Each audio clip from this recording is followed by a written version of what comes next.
अस्सलाम वालेकुम नाज़रीन, मैं हूं असद अली तूर। अपने प्रोग्राम असद तूर अनसेंसर्ड में आज जो हम बड़ी खबर लेके आ रहे हैं वो है अटॉर्नी जनरल ऑफ पाकिस्तान का ख़त। आप वैसे तो देख चुके होंगे उसके बारे में खबर, लेकिन उस ख़त को थॉरोली एग्जामिन करने की ज़रूरत है। और वो ख़त वाज़े तौर पर बता रहा है कि attorney general of Pakistan Ashtar Ausaf साहब ने भी जो नॉमिनीज थे चीफ जस्टिस उमरता बंदयाल के, उनको डिसअप्रूव किया है, यानी कि रिजेक्ट किया है जस्टिस काजी फाइज ईसा और जस्टिस सरदार तारिक मसूद की तरह। और वो उन दोनों के ख़त की तायीद क्यों कर रहे हैं, क्या कह रहे हैं, एक उनका पैरा 4 बहुत ही इंटरेस्टिंग है जो बिल्कुल क्लैरिटी देता है कि उन्होंने डिसअप्रूव किया है मौजूद चीफ जस्टिस उमरता बंदयाल के नॉमिनीज को। ये हम आपको एक्सप्लेन करते हैं। इसके अलावा आज सुप्रीम कोर्ट के अंदर की सियासत पर भी बात करते हैं, इस सब पर बात करते हैं कि ये क्या हो रहा है, क्या कोई मिसकंडक्ट हुआ है इसके अंदर और ये किस तरफ मामला जा सकता है, क्या होगा, ये सब कुछ आज हम आपके सामने लेके आएंगे। बड़ी खबरें हैं। देखिए, अब आपको मालूम है एक कंट्रोवर्सी चल रही थी मौजूद चीफ जस्टिस उमरता बंदयाल की अप्रूवल से। जो सुप्रीम कोर्ट ने प्रेस रिलीज जारी की उसमें उन्होंने कहा 5 लोगों ने डेफरमेंट की बात की है। उस प्रेस रिलीज को जो मोस्ट सीनियर प्यूनर जज हैं जस्टिस काजी फाइज ईसा और जो तीसरे नंबर पर सीनियरिटी लिस्ट में जज है मौजूद जस्टिस तारिक मसूद, उन्होंने अपने लेटर्स के जरिए कॉन्ट्रडिक्ट कर दिया और कहा कि उस प्रेस रिलीज में गलत बयानी की गई है और नॉमिनीज डिसअप्रूव हुए, मिनट्स ऑफ द मीटिंग जारी किए गए और मौजूद चीफ जस्टिस उमरता बंदयाल का रवैया गैर जमहूरी था और वो इजलास को फैसले डिक्टेट किए बगैर चले गए। उसके जवाब में मौजूद चीफ जस्टिस उमरता बंदयाल ने ऑडियो इजलास की जारी करवा दी, जिसमें उन्होंने बताया ये तासुब देने की कोशिश की कि देखें नहीं, मैं ट्रांसपेरेंसी के लिए जारी करवा रहा हूँ। और वो ऑडियो में जो कुछ बातचीत है वो मेरी प्रेस रिलीज को इंडोर्स करती है कि डेफरमेंट की बात हुई। उसमें खुसूसन वो अटॉर्नी जनरल के ऑडियो के ऊपर स्ट्रेस करते रहे कि देख अटॉर्नी जनरल की बात सुने। अब अटॉर्नी जनरल की जो बात थी वो मौजूद जस्टिस सरदार तारिक मसूद के जो आर्गूमेंट्स थे, जिन्होंने तमाम जजेस की प्रोफाइल, कंपैरिजन और सब कुछ बयान किया, उससे वो एग्री भी कर रहे थे, उनकी मेहनत की तारीफ भी कर रहे थे। एंड पे उन्होंने कहा कि जी रूल्स बनाने तक हमें जजेस की एलिवेशन को ही डेफर करना चाहिए। अब उसको मौजूद जस्टिस उमरता बंदयाल ये तासुब देने को शर्त है कि मैं justice Ijazul Hassan, justice Sajjad Ali Shah, justice Sarmad Jalal Usmani और ये अटॉर्नी जनरल अशतर औसाफ ने डेफरमेंट की बात की। हम 5 वोट डेफरमेंट के थे, इसलिए हमने इजलास एडजर्न कर दिया। अब पहली बात तो यह है कि वो क़य्यूम सिद्दीकी साहब ने निकाल ली छोटा सा क्लिप, उसमें जस्टिस सजाद अली शाह सुने जा सकते हैं कहते हुए कि ये तो 4 वोट हुए थे, अभी ये कैसे मामला एडजर्न हो सकता है। ठीक है, यानी कि वो बता रहे हैं कि 4 वोट तो हो गए हैं रिजेक्शन और अप्रूवल के, तो फिर डेफरमेंट की बात कौन कर रहा था भाई। फिर दूसरी बात, अगर आप पूरी ऑडियो को सुने, उसमें एक जगह पे सिर्फ अटॉर्नी जनरल डेफरमेंट की बात करते हैं एंड पे, वो भी नए कैंडिडेट्स के लिए बज़ाहिर, जो कि उनके खत से भी हमको बताते हैं किस तरह वाज़ेह होता है। जबकि बाकी तो 3 जो वोट थे हक में जस्टिस चीफ जस्टिस उमरता बंदयाल के नॉमिनीज के, वो तो डेफरमेंट की बात ही सिरे से नहीं करते, वो तो हक में वोट देते हैं। चीफ जस्टिस उमरता बंदयाल डेफर कह के चले गए। अब उस पर कंट्रोवर्सी खड़ी होगी और एक बातचीत चल पड़ी। अब उसके ऊपर फाइनली अटॉर्नी जनरल ऑफिस ने अटॉर्नी जनरल अशतर औसाफ का जो ख़त है वो जारी किया है, यानी कि हमारे पास मीडिया के पास मौजूद है। उसमें वो कुछ बड़ी इंटरेस्टिंग बातें करते हैं। एक तो वो जहाँ पे वो मेरिट की, रूल्स की सारी बात करते हैं, वहीं पे कहते हैं कि जी मैंने उस मीटिंग में मौजूद जस्टिस सरदार तारिक मसूद की जो उन्होंने मेहनत से आर्गूमेंट तैयार किए थे, डाटा निकाला था, मैंने उसकी तारीफ की, ना सिर्फ तारीफ की बल्कि तायीद भी की और मैंने कैटेगोरिकली उनसे एग्री किया, यानी कि उनसे मैंने इत्तफाक किया कि ये नॉमिनीज 4 जो लाहौर हाई कोर्ट के 1 और सिंध हाई कोर्ट के 3 जूनियर जजेस डिसअप्रूव और पेशावर हाई कोर्ट के चीफ जस्टिस का मामला डेफर कर दिया जाए। लेकिन चलें, आप कहते हैं जी इबहाम है, वो कह रहे हैं कि मैंने एग्री किया, लेकिन आप उससे आगे आए पैरा 4 में, जहां पर वो अगेन कहते हैं कि मैंने रूल्स की बात की ताकि क्राइटेरिया बन जाए, और फिर वो कहते हैं कि उस रूल्स के मुताबिक फिर नए कैंडिडेट्स को एवेल्युएट किया जाए, उनका डेटा प्रोवाइड करके गौर किया जाए। यानी कि वो कह रहे हैं ये नहीं, जब आप मेरी तजवीज़ के मुताबिक रूल्स बना लेंगे तो उन रूल्स के तहत फिर नए कैंडिडेट्स पेश किए जाएं, ये नहीं पेश किए जाएं। ये चारों डिसअप्रूव हैं। जूनियर जजेस सिंध हाई कोर्ट के 3 और लाहौर हाई कोर्ट का 1 और पेशावर हाई कोर्ट के चीफ जस्टिस का मामला दोबारा भी आप जरा वो ला सकते हैं। फिर वो पैराग्राफ में वो जस्टिस काजी फाइज ईसा के लेटर को भी इंडोर्स करते हैं कि जो उन्होंने भी कहा वो दुरुस्त था। जस्टिस सरदार तारिक मसूद के लेटर को भी वो उन्होंने इंडोर्स किया हुआ है। फिर वो ये भी कहते हैं कि ये बड़ा अफसोसनाक है कि मौजूद चीफ जस्टिस उमरता बंदयाल ने जब एक चीज़ क्लियर होगी थी तो इस तरह से वोटिंग करवाए बगैर चले गए। यही बात सब लोग कर रहे हैं कि अगर मौजूद चीफ जस्टिस उमरता बंदयाल 3 घंटे एक चीज़ पर गौर हो गया था, किसी ने, अब तो अटॉर्नी जनरल का भी लेटर ये बता रहा है कि उन्होंने इन कैंडिडेट्स को डेफर करने की बात ही नहीं की, तो जब किसी ने डेफरमेंट की बात नहीं की थी तो फिर उनका तो काम था उधर वोट काउंट डिक्टेट करवाते हैं कि नहीं 5 वोट मुखालफत में आ गए हैं 4 नॉमिनीज के, 1 की डेफरमेंट का आ गया है, और जो दूसरी तरफ 4 वोट हक में आए हैं तो मेरे कैंडिडेट नॉमिनीज डिसअप्रूव हो गए। इतनी सी बात थी, लेकिन उन्होंने पता नहीं क्यों ये किया, क्या सोच के किया। जस्टिस एजाजुल हसन उनके साथ उठ के चले गए, पीछे से आवाज़ें आ रही हैं। जस्टिस सरदार तारिक मसूद कह रहे हैं कि वो लाइक उनकी आवाज़ से लग रहा है कि जैसे वो हक्का बक्का रह गए कि किस तरह उठ के चले गए। मौजूद चीफ जस्टिस जो चेयरमैन है जुडिशल कमीशन ऑफ पाकिस्तान के आप कहाँ पे जा रहे हैं, वोटिंग तो करवाएं, इसको वोटिंग को और कंप्लीट तो करें। जस्टिस काजी फाइज ईसा कह रहे हैं चेयरमैन उठ के चले गए, उनकी भी वजह किस्म की आ रही है, वो भी हैरानगी का इजहार कर रहे हैं कि हैं ये चेयरमैन ने क्या हरकत की है, ये क्या तासुर गया। आप बताइए, क्या जुडिशल कमीशन ऑफ पाकिस्तान इस तरह से चलता है? क्या मौजूद चीफ जस्टिस उमरता बंदयाल के अपने घर में यानी कि सुप्रीम कोर्ट ऑफ पाकिस्तान में ये जमहूरियत पाई जाती है, ये आइन की रिस्पेक्ट है, ये वोट की रिस्पेक्ट है, ये क्या है? और इवन के जो सिंध हाई कोर्ट बार के साबिक सदर है सलाउद्दीन अहमद, उन्होंने भी, हमने उनसे कल इंटरव्यू किया, उन्होंने कहा 80% ये लेटर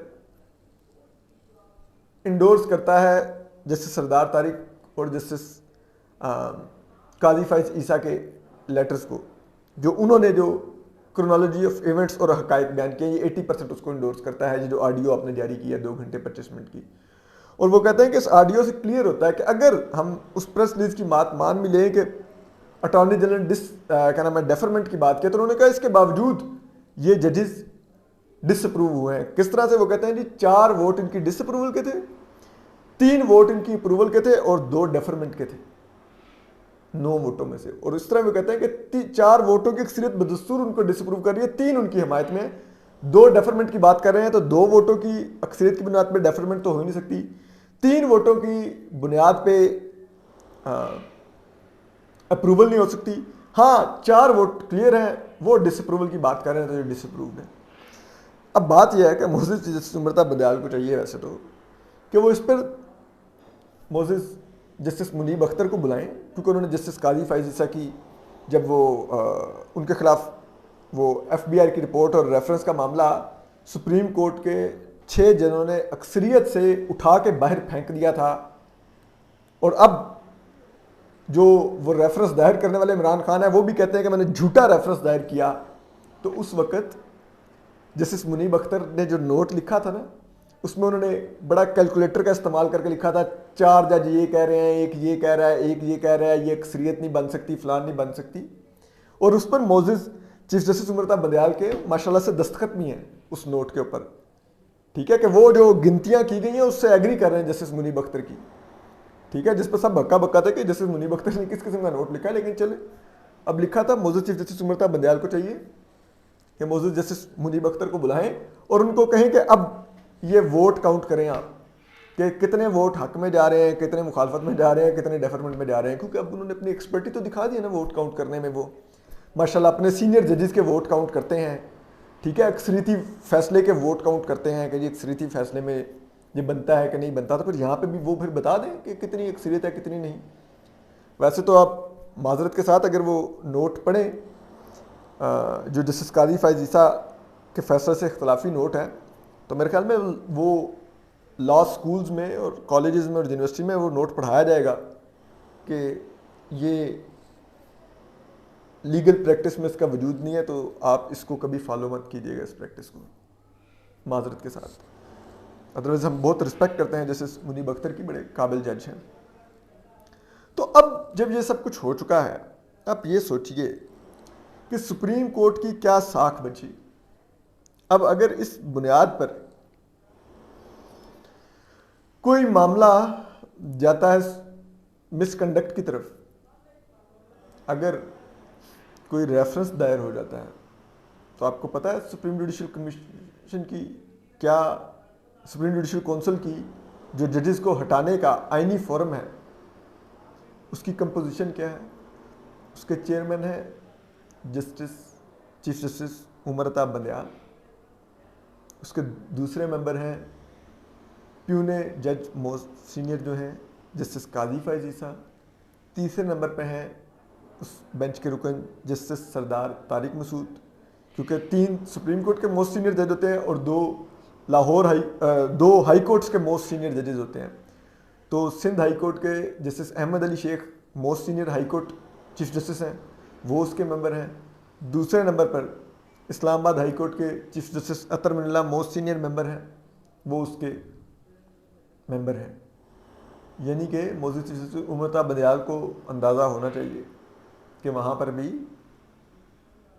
जो अक्सरियत है वो उन जजेस की है जिनको वो अमूमन बेंच में साथ बिठाना पसंद नहीं करते और जिनको वो सुप्रीम कोर्ट में एलिवेट करना पसंद नहीं करते। जस्टिस अहमद अली शेख को उन्होंने इग्नोर करके चीफ जस्टिस उस वक्त के गुलजार अहमद का साथ दिया था और जस्टिस मोहम्मद अली मज़हर को लेके आ गए थे सुप्रीम कोर्ट में। और इनको बाद में जब बहुत ज़्यादा तनकीद हुई तो जैसे कहते हैं ना, खानापुरी के लिए इनको एडहाक जज की पेशकश कर दी जो उन्होंने मुस्तरद कर दी, जिस पर जस्टिस काजी फ़ाइज़ ने लिखा भी कि अगर वो कन्फर्म जज नहीं बन सकते थे तो एडहाक के कैसे अहल हो गए, क्योंकि एडहाक जज ने भी काम तो सुप्रीम कोर्ट के जज के ही करना होगा। और फिर जस्टिस अतर मिन्ना है, उनको भी बार बार इवन के जस्टिस सरदार तारिक मसूद ने कहा कि उनको ले आए, लॉ मिनिस्टर ने कहा उनको ले आए, अटॉर्नी जनरल ने कहा कि उनको सुप्रीम कोर्ट में ले आए, जस्टिस काजी फ़ाइज़ ईसा कहते हैं कि उनको सुप्रीम कोर्ट में ले आए। आप नहीं उनका नाम कंसिडर करने को तैयार, पूरी दुनिया उनकी तारीफें करती है। जस्टिस अतर मिन्ना की जो चीफ जस्टिस हैं इस्लामाबाद हाई कोर्ट के, अमेरिका तक की अदालतों में उनके फैसले कोर्ट होते हैं। ना ही उनकी इंटेग्रिटी पे कोई सवाल है। सिविल लिबर्टीज़ के लिए जितना आउटस्टैंडिंग पाकिस्तान में उन्होंने काम किया है, पाकिस्तान की जुडिशल हिस्ट्री में किसी जज ने इतना काम नहीं किया होगा। उनको आप इस काबिल नहीं समझते सिर्फ इसलिए कि क्योंकि पता नहीं मालूम नहीं क्यों नहीं पसंद करते। हाँ, हमें इतना ज़रूर मालूम है कि हमारी इस्टेब्लिशमेंट उनको नहीं पसंद करती, क्योंकि वो सहाफ़ियों को तहफ़्फ़ुज़ देते हैं, आज़ादी इज़हार राय को तहफ़्फ़ुज़ देते हैं, वो लापता अफराद को तहफ़्फ़ुज़ देते हैं, वो बलोच तलबा का केस सुनते हैं, उनकी आवाज़ को प्रोटेक्शन देते हैं, तो वो नहीं नामज़द होते। इससे पहले मरहूम जस्टिस वकार सेठ थे जिन्होंने एक गद्दार आमिर को फांसी सुनाई थी, बेचारे पिटिशनर डालते रह गए कि मुझे क्यों नहीं बुला रहे आप, एलिवेट कर रहे सुप्रीम कोर्ट में, आप नहीं एलिवेट करते थे। क्यों? क्योंकि इस्टेब्लिशमेंट उनके खिलाफ थी उस वक्त के चीफ जस्टिस गुलजार अहमद, इसीलिए उनको एलिवेट नहीं करते थे। और फिर बिलाकर उनकी कोरोना से मशकूक हालात में डेथ होगी, ठीक है।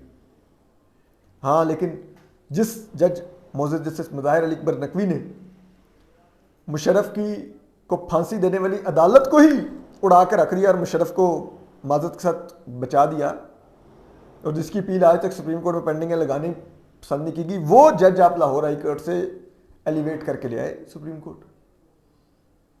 तो ये तो देखिए ना, ये क्या तासुर जा रहा है हमारी मौजूद अदलिया का, कि रिटायर होते हैं चीफ जस्टिस गुलजार अहमद, उनकी पोजीशन वैकेंट होती है, आप नहीं उनकी रिप्लेसमेंट नामजद करते, क्योंकि जुडिशल कमीशन ऑफ पाकिस्तान के मेंबर जस्टिस मकबूल बाकर थे। जस्टिस काजी अमीन अहमद रिटायर होते हैं, आप उनकी रिप्लेसमेंट नहीं नामजद कर दे, क्योंकि जस्टिस मकबूल बाकिर शायद मेंबर थे जुडिशल कमीशन ऑफ पाकिस्तान के। ये बार कौंसिल्स में जो डिस्कस हो रहा है, आपने वेट किया मोजेस जस्टिस मकबूल बाकर के रिटायर होने का, वो रिटायर हो गए तो जस्टिस मजहर आलम मियाँ खेल मेंबर बन गए। 3 जजेस की पोजीशन वैकेंट है, आप नहीं जुडिशल कमीशन ऑफ पाकिस्तान का इजलास बुला के उनकी जगह पे लोग नॉमिनी करते, क्योंकि बज़ाहिर ये तासुर है कि आपको था कि पहले जस्टिस मकबूल बाकर ने नहीं अप्रूव करने थे नाम जो आपने नॉमिनेट करने थे शायद, तो फिर आपको ये था कि जस्टिस मजहर आलम मियाँ खेल भी आपके नामों को शायद एंडोर्स नहीं करेंगे कि अगर आप जूनियर जज लाने की कोशिश करेंगे तो वो भी सीनियरिटी के प्रिंसिपल को सपोर्ट करेंगे, तो आप नहीं नामजद करते। जस्टिस मजहर आलम मियाँ खेल रिटायर होते हैं, 4 पोजीशंस वैकेंट हो जाती हैं, तकरीबन 1 माह के लिए मोजेस justice Sajjad Ali Shah judicial commission के मेंबर बनते हैं और उन्होंने अगस्त में रिटायर हो जाना है। तो आप फौरी तौर पे कहते हैं कि यार बज़ाहिर ये है कि मेरा लाइक माइंडेड जज आ गया तो मैं इस चीज़ का फ़ायदा उठा के फ़ौरन अपने नॉमिनी बनवा लूँ, और यहाँ तक आप करते हैं कि आप जस्टिस सजाद अली शाह का नॉमिनी की रिप्लेसमेंट भी उन्हीं से, जिसे कहते हैं एलिवेट करवाने की कोशिश करते हैं। आप ये वेट नहीं करते कि इनकी नॉमिनी आप इनकी रिप्लेसमेंट आप जब जस्टिस मंसूर अली शाह इनकी रिटायरमेंट के बाद मेंबर बन जाएंगे तो तब लें, क्योंकि आपको शायद इससे तो ये तासुर मिलता है जस्टिस मंसूर अली शाह पर भी आपको एतमाद नहीं है, जिस तरह आपको जस्टिस बज़ाहिर जस्टिस मकबूल बाकर और जस्टिस मजहर आलम मियाँ खेल पर नहीं था। इसका तो यही तासुर जाता है ना, यही बार काउंसिल्स में डिस्कस हो रहा है कि ये जी इंटरनल पॉलिटिक्स है, ये जे हो रहा है।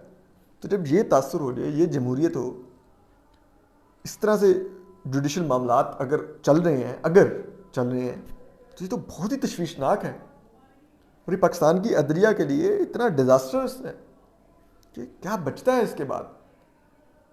तो बराए मेहरबानी इस हाउस को इन ऑर्डर कीजिए। ये मोजेस चीफ जस्टिस उमर ताब बंदयाल साहब, आपकी जिम्मेदारी है, आप हमारे बड़े हैं, आप इस अदलिया के बड़े हैं, आप चीफ जस्टिस ऑफ पाकिस्तान हैं। सोचिए क्या लेगेसी छोड़ के जाएंगे आप। खुदा ना खास्ता आपकी लेगेसी की बुनियाद पर आपका नाम साकिब निसार के साथ ना लिखा जाए, ये मेरे ख्याल में आपके लिए सबसे ज़्यादा परेशानी की बात होनी चाहिए।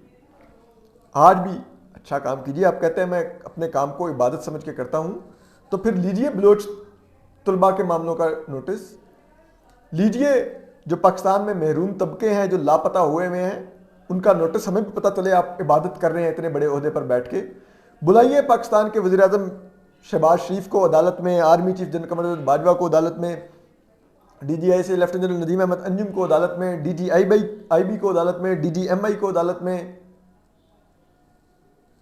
पुलिस के जो IG हैं उनको अदालत में, चारों सूबों के IG पुलिस और वफाक का IG पुलिस उनको बुलाएं अदालत में, और DGFI को बुलाएं और उनको खड़े होकर कहें कि मुझे तमाम लापता अफराद आप मेरी अदालत में ही खड़े हुए हैं, ऑर्डर करें और वो यहाँ पर ला के इस कमरा अदालत में प्रोड्यूस करें, वरना आप लोग यहाँ से घर नहीं जाएंगे, जेल जाएंगे। तो हमें पता चले हमारा चीफ जस्टिस इबादत समझ के काम करता है। पाकिस्तान के महरूम तबके जिनकी कोई आवाज़ नहीं सुन रहा, हमारे मौजूद चीफ जस्टिस उनके लिए खड़े हो गए हैं। डालें शहबाज शरीफ और बाकी सबको जेल में अगर लापता अफराद नहीं आते। जितने आर्मी चीफ हैं, DGISI हैं, DGIB हैं, DGMI हैं, DGFI हैं, IGs हैं पुलिस के, सबको जेल में डाल दें। कोई हमें डर नहीं है, हम खड़े होंगे अपनी मौजूद अदालत का, लेकिन हमारी मौजूद अदालत भी काम करे तो सही। वो तो खुद अपने आप को डिवाइड कर बैठी है, हम तो इससे परेशान हो गए हैं। तो देखते हैं अब इसका नतीजा क्या निकलता है, इसका अब रिजॉल्व किस फोरम पे होता है। अपना ख्याल रखिए, सलामत रहिए, अल्लाह हाफिज़।